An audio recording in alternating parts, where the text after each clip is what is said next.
What's up everybody? Today I want to provide a little insight to my videographers out there on how I light a dance floor to get incredible shots like this, and like this, and like this as well. And it's all done with a super simple, affordable, lightweight wedding lighting setup that is easy to carry around all day long. Seriously, I have invested years of knowledge into lighting a dance floor at a wedding, and this setup has been basically by far my favorite. I've played around with a lot of lights over the days, and I love these ones the best. Now, let's start off with a story. A few months ago, I was at a wedding getting ready to set up some lighting, and as I approached the dance floor, the DJ looked at me with such a concerned face and was like, "Whoa man, how bright are those lights?" And to that, I just kind of smirked a little bit because I knew exactly where he was coming from. And judging by the look of some of these dance floors that I've seen over the years from some other videographers that shoot on cameras that are poor and low light, I understood completely. After assuring him that our lighting was so dim that he would barely even notice it, it's just designed to get perfect skin tones out of our cameras, he was confident and the night continued on without a hiccup. Anyways, his main line that he said, and I will remember this forever, he said, "Some of these videographers bring these big old lights and have the dance floor looking like a Costco." And that's stuck with me ever since because honestly, it's pretty funny and pretty relatable. If you're a videographer out there who likes the dance floor to look like a Costco when filming, I get it, I guess, but I'd like to challenge you with thinking about the perspective of your client rather than perspective of your video. They don't care about your video on their wedding night. They care about having a good time. So don't be distracting. And that includes lighting a dance floor. Anyways, let's jump right into this video and talk about what's in my wedding lighting bag and why I've loved every second of shooting with this setup over the last year. But first, I need to let you know that we are on a mission here to reach 1,000 subscribers by the end of 2023.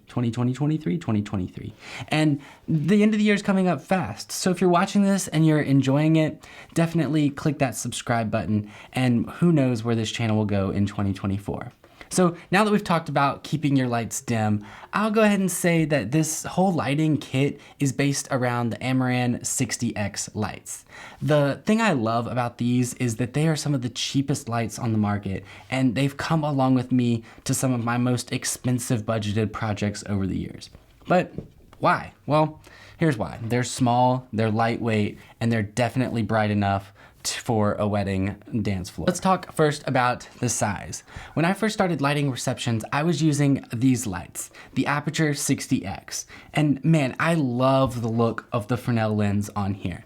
But they really only had one problem, and I wanted the lights to be smaller. Sure, these are already small, but the weight is the biggest reason that I stopped bringing these to weddings. The weight of this light plus the weight of a V-mount battery meant that I needed a heavier light stand to successfully hold the weight of the entire setup, which led me to having to carry 2 of these aluminum light stands and 2 of these Aperture 60X lights. Also, the expense of these lights meant that I needed to carry them in a protective case, which just adds to the overall bulk of the entire lighting setup. So that's 2 lighting cases plus another bag for your light stands. With the Amaran 60X, they're so cheap, I genuinely don't care about them. And that is such a beautiful thing when it comes to being able to pack for a wedding.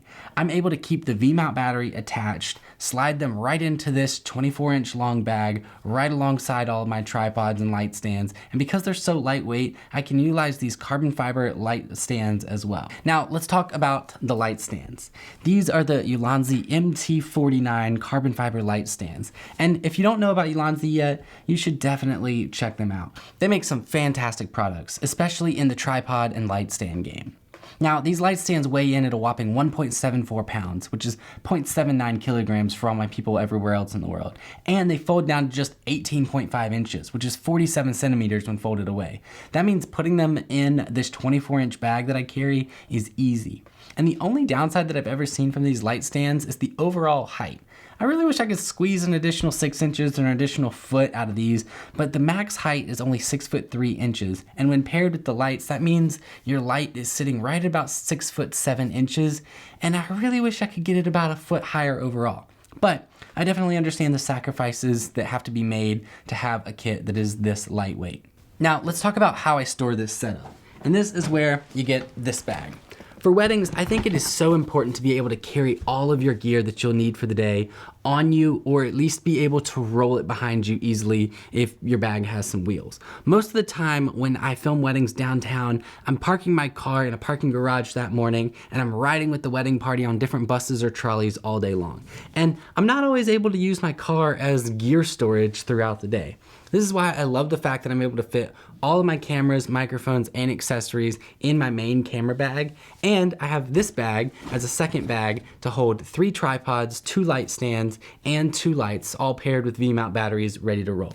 That way, when it's time for the ceremony, I have tripods, and when it's time for the reception, I have the lights and light stands ready to go. It's all in one lightweight, small bag.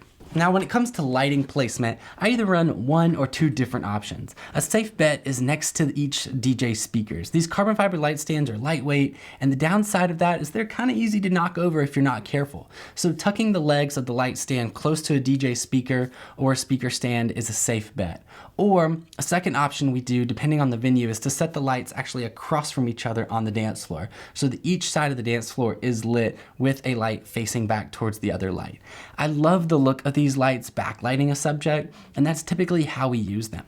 So running each light across from each other is a good way to go, so you have a little bit of key light and a little bit of a hair light as well. Now, back to the Costco conversation. How do I properly light a dance floor so that my subjects are well lit while also not wreaking havoc on the wedding or guests or DJ trying to party in a dimly lit atmosphere? It's simple, and this method works just about any light you own. Take the dial on the back of your light and just turn it way, way down.